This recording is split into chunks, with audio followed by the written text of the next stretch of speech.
Priya Hunt, an executive coach whose mission is to inspire leaders like you to thrive and make an even bigger impact. Welcome to Ideasparks. This is a discussion focused on a leadership topic to spark some ideas in us by talking to people who bring their really varied and interesting perspectives to the subject. Inclusive leadership is something that many people are talking about. It is a complex concept, but I'm delighted to have three experts with me in the panel today who bring their own unique perspectives as authors, coaches, researchers, and practitioners to this. Alison, Garry, and Rebecca, welcome.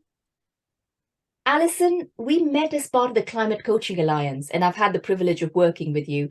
And I've just finished reading your book on inclusive leadership as well. So do tell us a bit about yourself. Well, thank you very much, Priya. Thanks for inviting me along.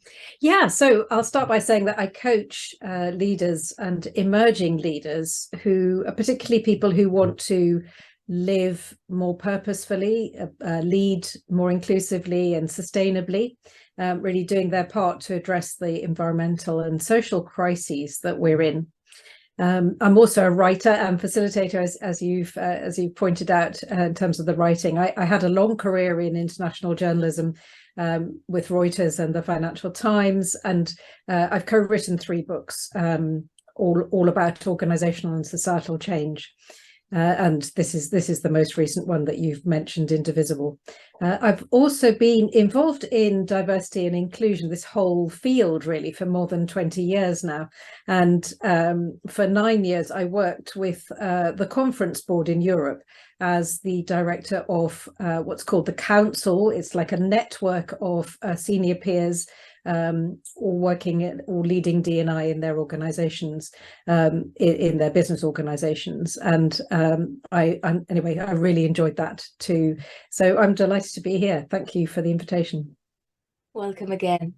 Garry, you and I have shared our master's journey together, and I know you're currently researching the connection between inclusive leadership, psychological safety, and also the moderating role of diversity, which sounds really fascinating. Tell us a bit more about you. Thanks, Priya. So yeah, glad to be here. Thank you for the invite. So my day job is I'm head of learning and development for Nestle in the UK and Ireland. So as part of that, I do quite a lot in terms of the coaching space with internal leaders, but also across the past probably 18 months now, we've been having quite a strong focus on inclusive leadership as part of the broader diversity, equity and inclusion journey that the company's been on. So yeah, I'm really interested by the subject. I think it's, as I'm sure we'll get into, I think it's incredibly topical for lots and lots of different reasons. And you know, that's basically why for my master's I wanted to do the research around it, because I find it such an interesting space. So yeah, hopefully we'll get into that a little bit today. Great, thank you. And Rebecca, you've been very much one of the people who've guided me throughout my entire coaching journey, so thank you for that. And besides being a prolific researcher, I know you also set up the Inclusive Leadership Company quite recently. So I'm sure we'll talk a bit about that. But tell us a bit about yourself. Thank you so much for inviting me to join you today. So I'm an associate professor in coaching and behaviour change at Henley Business School. So my background is as a chartered psychologist, an occupational psychologist, and I've really specialised in coaching for the last 10 plus years as an academic, conducting research on coaching, but also educating other coaches. And as you mentioned, a more recent part of my career journey has been in setting up my own company called the Inclusive Leadership Company with my business partner, Priscilla.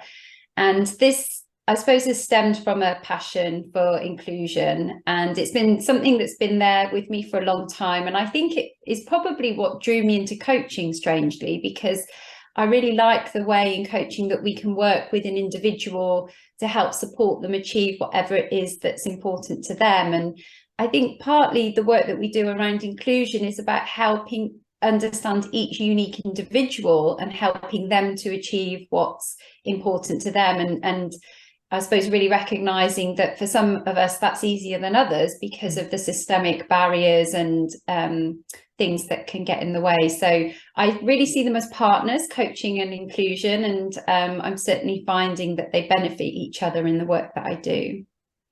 Great. It's great to have all of you here. Garry, I'm going to start with you in terms of understanding how inclusion and diversity, how do these two fit in terms of leadership development? Well, I think, I mean, I said in the intro there, I think it's quite topical. And I suppose what I mean by that, my perspective on it is that, you know, the first thing is from a societal point of view, you know, societies are becoming more diverse. You know, that is just a fact, right? So, you know, for all of us, but particularly when you start to think about, you know, internal contexts like I exist within, you know, corporations and stuff like that. I think what that means is that, you know, for leaders to actually learn how to get the best out of a diverse group of people is actually quite hard. And I think that what's happening is that, you know, for a long time, leadership development has been built around concepts like emotional intelligence, which are still super, super important in terms of understanding yourself and your impact on others and your intent versus your impact and all of that. But I think with the way that society is becoming more diverse, you know, it's kind of moving beyond that now. And I think what leaders have to really be equipped to do is actually understand people from different walks of life with different lived experiences in order to create an inclusive environment, because diversity without inclusion, you know, actually doesn't make any difference at all. In fact, actually, I think a lot of the research will tell you that it makes things worse if you put a bunch of people from different perspectives and different walks of life together without really addressing the inclusion side of things. So I think that the societal fact is kind of point number one, I would say. But I think what's really evident now with all of the research that's built up around this stuff is that it's worth it. So, you know, having, you know, diverse teams of people who have that difference and bring those different lived experiences, as long as the inclusion aspect is managed very well, you know, those teams will outperform more homogenous teams. And I think that that is such a well-researched kind of phenomenon now, that you don't have to work very hard to talk about the business case for it. So there's almost, if you like, the societal stroke human aspect of it and the business performance aspect of it. That's why I think it's such an important topic. I think that's a really valid point. And I know, Rebecca, you mentioned the company that you've started. I also know you feel very passionate about this whole topic. So tell us a bit more about, you know, the company and what made you start it, and how does this sort of feed into your passion?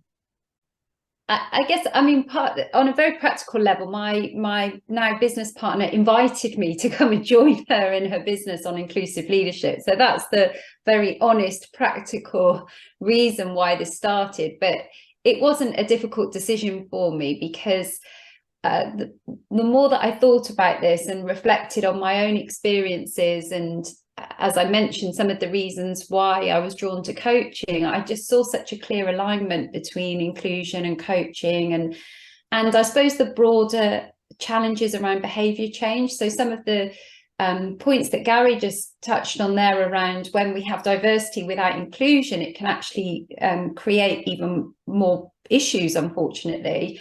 And just raising awareness of diversity and different people's experiences isn't enough, unfortunately, in what we know from research and evidence so far, because the human experience is so complex and behaviour is so complex that for us to really be inclusive, we have to think about the psychology of how people work and use interventions such as coaching to support people to be inclusive. Because even if we want to be inclusive, even that isn't always enough. You know, it's just a very complex topic, and I suppose that drew me to it as well. I've always been attracted to complex human issues and trying to understand them a bit better as a researcher. And it just feels like meaningful, important work as well. I'd like to, I suppose, like a lot of people, think one day I might have made a difference in the world and actually contributed in a positive way. And it feels like this is a space where I might be able to do that.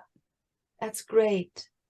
And Alison, you talked about this briefly in your introduction, but you made this really important connection between inclusion and the desire to live more sustainably, and the whole climate awareness as well. So tell us a bit more about how do you see this connection there? The more I look at this and the more I reflect on it, the more connections I see actually between inclusion and diversity and sustainability or regeneration, whatever you call it.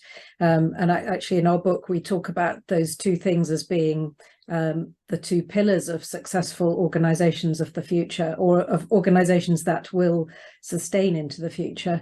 I think there's a sort of real big picture to this, that we need to find breakthrough solutions to the mega crises that we face in the world, and also mega opportunities. And it requires a different kind of thinking from business as usual. Business as usual doesn't work anymore. And so for that, we need a very broad mix of people, as broad a mix of people as possible, to come up with breakthrough solutions. And we actually call it drawing on the collective superpower of diversity. So it is a fantastic opportunity. I mean, as Garry has said, and that requires leaders, inclusive leaders, to consistently be asking themselves questions like, whose voice is missing here? You know, what perspective have we not thought about here? Who else who's different from us, or maybe this group around the table, could help us here, could help with this? And I think seeking input from those people, I mean, an example would be bringing young people or Indigenous people into boardrooms to bring different perspectives and solutions to the climate emergency. And it can also foster greater empathy and connection for those business leaders in what matters most, or for those leaders actually in what really matters most, which is, you know, the legacy. What legacy are you leaving? Are we leaving a healthy and living planet to future generations? I think another element, or another real connection between the two, is about the people who are most impacted by the climate crisis, who have the least voice, who tend to have the least voice. And we just need to look at that picture of the COP27 leaders all lined up, who were predominantly male, and it was much commented on, of course. But you know, where are the women, and especially people from countries at the very sharpest end of climate change and related conflict? And that really urgently needs to be addressed, and that means that we need to inclusively bring those people in. But I think positively that when we address the two things together, as we actually get better outcomes. So if you think about, I mean, COVID lockdown showed that we can actually, most organizations were able to function very well overnight with people working remotely, working virtually, instead of commuting to a location. And so if we encourage, you know, flexible online work as part of the mix for all work in the future, you know, it's not only desirable in terms of reducing carbon footprint, but it also enables a bigger, a wider pool of talent to work, to actually have work, and to work for organizations, contribute to organizations, like, for example, people who have physical or other disabilities that prevent them from being mobile, or parents, or people who are caring actually for, you know, very young children, or for elderly relatives, those sort of people who find it difficult actually to locate. So there's a real connection there. No, that's really thought-provoking. And I would like to now really get into sort of some personal lived experiences. And I know, Rebecca, you might have lived experiences where either you felt excluded, or you felt not in a privileged position, or vice versa. I'd love to hear something from you on that, and what did you learn from it? Before I share that, I think it is important to call out that I am very privileged in many ways, and I think part of working around inclusion and diversity is for us to be open and accept the privileges that we have benefited from, and recognizing those. And that's part of being able to work in inclusion, because often we're not aware of them. It's kind of like being in a fish in the sea, you don't see the water.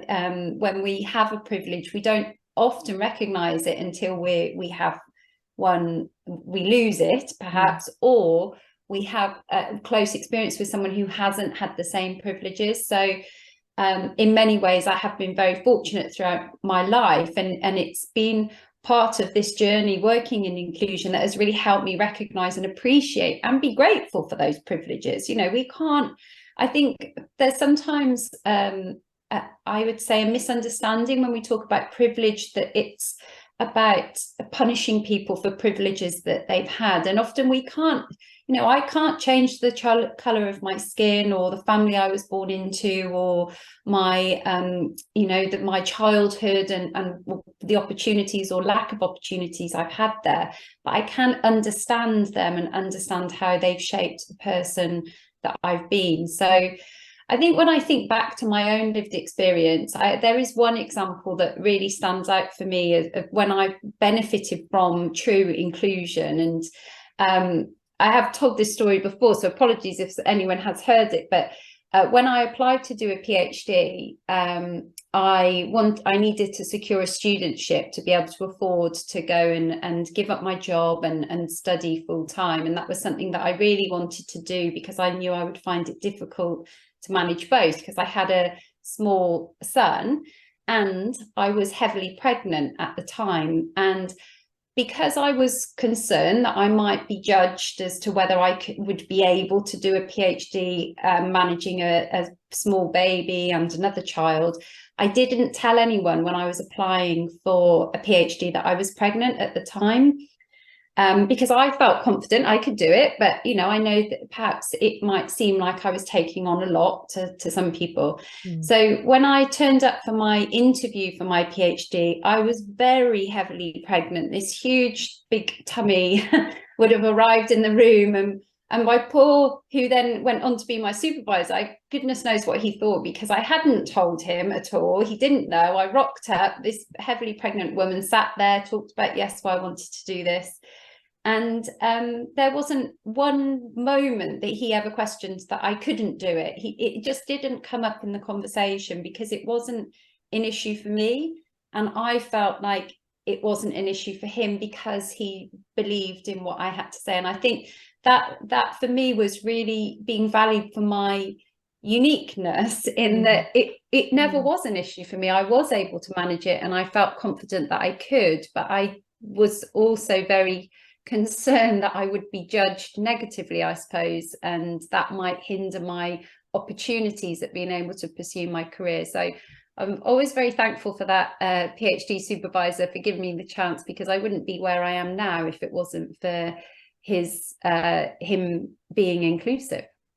Sorry, I just wanted to jump in, because that's such a great story, Rebecca, and I've heard so many stories where over the years, you know, where a sponsoring person somewhere in an organization has just turned around and said, great, that's your situation, what can I do to support you, what can I do to help you get there? And that's all it takes, but it's so important, and so often it doesn't happen.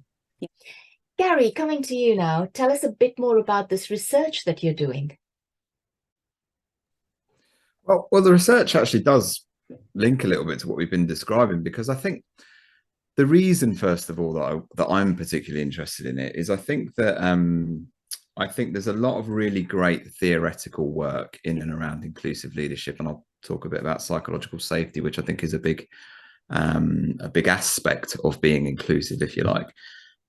But I think a little bit to Rebecca's story and what Alison just described, I think what's really important about this is that it's not seen as just a big kind of theoretical construct. It's actually about the everyday behaviors and interactions of people, because that's really when inclusion happens, or exclusion happens for that matter. So the kind of scope of my research really is looking at a couple of things. It's looking at how inclusive leadership behavior, when it's experienced by somebody, predicts psychological safety, i.e. if my line manager, my leader, is inclusive towards me, does it make me feel more psychologically safe? And just to step into that space for a minute, you know, what we mean by psychological safety is, you know, I feel free to speak up, give my opinion, to challenge, you know, and I feel included as part of my work team, if you like, because that's when I'll be able to bring my difference and give my best. So that's kind of the link, if you like. But the other aspect that it's looking at is what's the impact of difference on that? Because, and I think Rebecca will back me up here, surprisingly, in all of the research that's out there around inclusive leadership, there's not a tremendous amount of it that actually explores the difference and level of difference between an individual and their line manager. So, and the premise here being that, you know, it's easier to be inclusive to somebody who is like you, as in you identify with, and, you know, they're the same race as you or whatever it may be.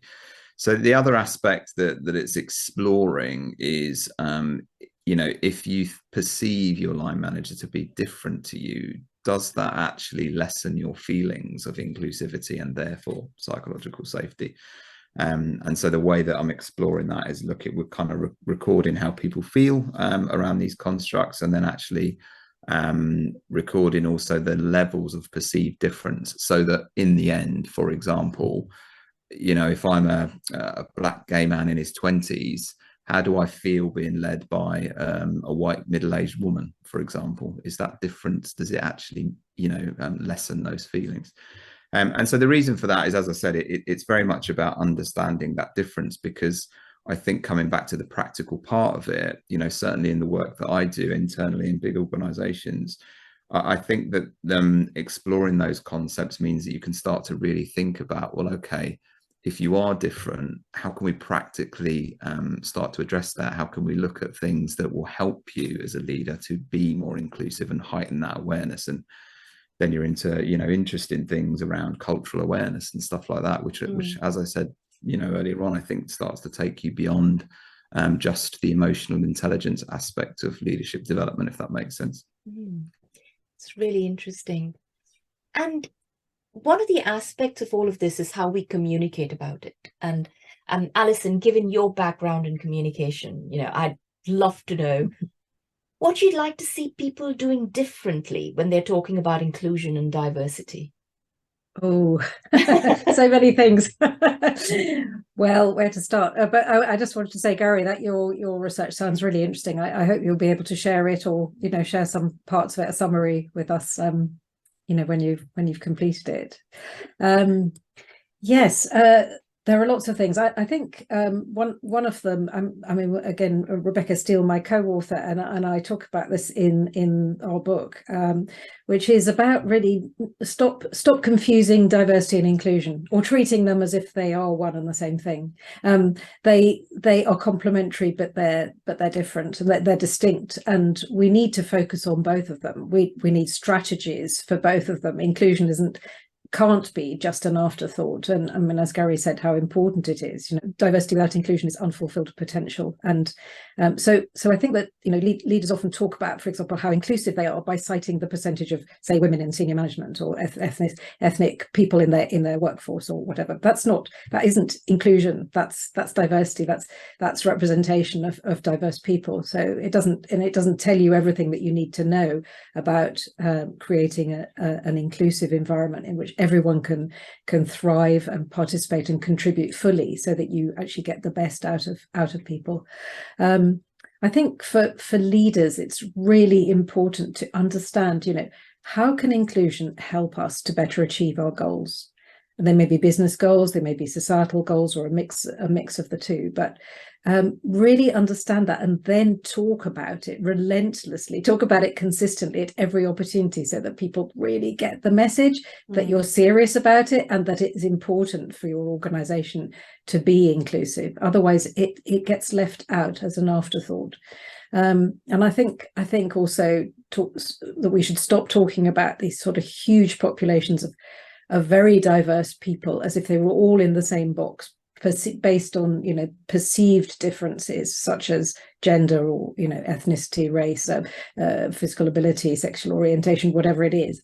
I mean, there's an example of a woman called Zamila Bunglawala, who was in the UK government's race disparity unit, and she wrote a really interesting blog saying how much she disliked the term BAME, Black, Asian and minority ethnic, when it was used to describe her.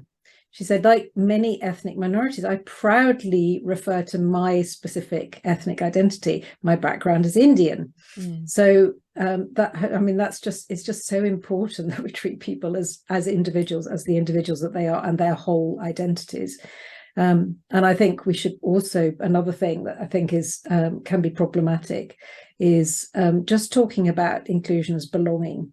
And it's become very much of a sort of buzzword and an easy word that people use, as if that was somehow the solution. First of all, it doesn't tell you what you need to get there, and secondly, belonging can be problematic in some situations. I mean, for example, belonging, the term belonging has a very different connotation and a very unpleasant connotation in the context of slavery, for example. Or if you think about, the groups that people often feel they most belong to, they're people who are most like them, who share their backgrounds, their interests, their values, and so on. So I think, again, it's an easy catchphrase. Just be really careful how you use it, what do you mean by it, and that you don't just sort of use it as a catchword, as a catchphrase, because there's so much to inclusion. There's so much that needs to be in place, like trust and fairness and transparency and participation and choice. All those are many things that make up inclusion. And belonging just sort of throwing it away as belonging doesn't really tell you very much. Yeah, so those are a few things. I'd probably go on for much longer, but I'm sure we won't have time for that. No, that's really helpful. Thank you, Alison. So as we bring this to a close, what I'd love to do is to get a practical tip from each of you on how we can be genuinely more inclusive in our lives, whether it's as a leader or as an individual or a coach. So Rebecca, let me start with you. Okay, so it's hard to come up with just one tip, because I think inclusion is something that's so deeply part of every interaction we have with everyone in, let's say, at work, for example, that there are so many instances where we can really role model inclusion and be more inclusive. But if I had to pick one, I would probably focus in on meetings. So meetings, for most people, we're in meetings all the time. It's a really visible function that we do in our lives. It's also an opportunity where you do bring people together, and actually hearing diverse views is really important. So enabling inclusion in a meeting is a critical part of having productive meetings that are innovative and have effective decision making. But so many meetings are just awful. They are not inclusive. They're tedious and boring, and they don't really, you feel like you kind of come out of it and you think, well, that was a waste of an hour of my life. And that's a best case scenario, rather than being kind of excluded or worse, perhaps having experienced microaggressions or other behaviors. So that was a long way to say that my tip would be, when you if you're chairing a meeting, you shouldn't also be sharing and contributing. So in order to run a meeting inclusively, it takes a lot of attention. So if you know that you need to contribute to the discussion, ask somebody else to chair for you, and then they can keep an eye on things like who is talking, are people talking over each other or interrupting each other, how are people responding to each other in the room, paying attention to contracting at the start of the meeting to make sure that everyone's clear that no idea is a bad idea, and really paying attention to those group dynamics in the meeting. And it's very hard to do that if you're the leader who also needs to contribute to the discussion. So if you're going to run an inclusive meeting, don't chair and share at the same time. Really interesting. I'm sure not many people would have thought about it that way. Thank you for that. Alison, would love to hear from you. Okay, gosh, yes. I mean, I think a bit like Rebecca, it is hard to come up with one tip, because inclusion is it is about practical tips, but it's also about so much more. I think the main thing I would say was, because this is about inclusive leadership today, we're talking about how leaders can be more inclusive, and I'd say really investigate whether your organization has got structures and signals in place right across the organization that underpin and that guide the kind of behavior that you want to see, because so often there are hidden structures and signals and assumptions that actually undermine inclusion, and we can't rely just on people to behave inclusively, because we're often not wired that way, and it takes a lot of work to do that. So you need these underpinning structures and signals to be in place. And I would say also constantly challenge your assumptions and your own prejudices and other people's as well, because and we mustn't assume things. We mustn't assume about other people. We should always ask, because we can avoid causing offence by asking. We can also open ourselves up to greater understanding and to fantastic conversations with people, and rich, deep conversations with people, if we only ask rather than assuming. Yeah. Great tip, Alison. Thank you. Garry, last but not least, tell us a bit from you. Yeah, I mean, great tips there from Rebecca and Alison. I mean, to be honest, mine probably builds on those. I think there's probably a couple of things I'd say. A bit to Rebecca's point, I genuinely think for all the theory that's involved here, this is about everyday human interactions. So I think Rebecca's example was absolutely spot on, and I love that, you know, share or share, but don't do both, is kind of what I took from what Rebecca said there, which is great. I think that there's even more, you know, specific things that you can think about, like just you know, as the leader, you cast a shadow, right? So how are you even answering a question when somebody asks you? When somebody asks you, you know, in the way that you answer that question, you can either invite future questions and contribution from somebody, or you can never hear from that individual again. So I think it's really right. It's almost at that level. So really thinking about, you know, when you're interacting with people, are you inviting contributions? Exactly, to building on Rebecca's earlier point. Those real small day-to-day interactions, they're moments that really matter to people. And, you know, we could extend it into other, you know, key touch points that employees and line managers would have, like a performance review or a development discussion. All of those moments are moments to include and, you know, encourage people to really move towards that piece of feeling that they belong, because as Alison rightly says, there's so much involved in the concept of belonging, but it's super important that these small things happen. And then the other aspect of it, I think, probably builds more on what Alison was saying, is I think leaders have really got to challenge themselves to understand their own biases and how they show up, because we're all human and we've all got them, you know. So that's the first thing, you know. Don't kind of what I'm not advocating for here is that, you know, leaders beat themselves up about it. It's more about just understanding themselves, a little bit connected to what Rebecca was talking about earlier on, and understanding how that might manifest. Because I think the thing with this, a bit like emotional intelligence, like I was talking about, you can get better at this. You can develop inclusive skills, but only if you are consciously raising your awareness and then, you know, thinking about those moments that matter and starting to try small behavioral changes. And that's where I think we made the connection to coaching. I think that's a brilliant, you know, tool almost to give leaders reflective spaces to think about trying new behavior. How did it go? What do I want to change?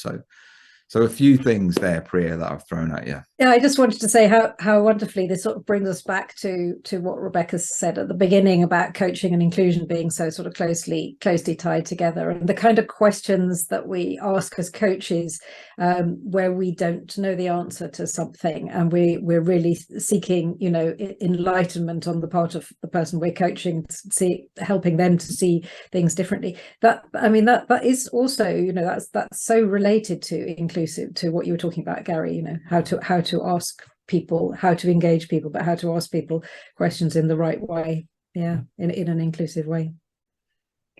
What a delightful conversation. I mean, what I'm hearing is a lot about respecting the individual in front of you and just being more aware of what you bring to the whole table, including language, as some of you mentioned. Thank you very much. That was a really fascinating conversation. We can go on for a long time, but I'm afraid that's where we'll take it to today. Thank you, Garry, Rebecca, and Alison for your contribution and joining me today.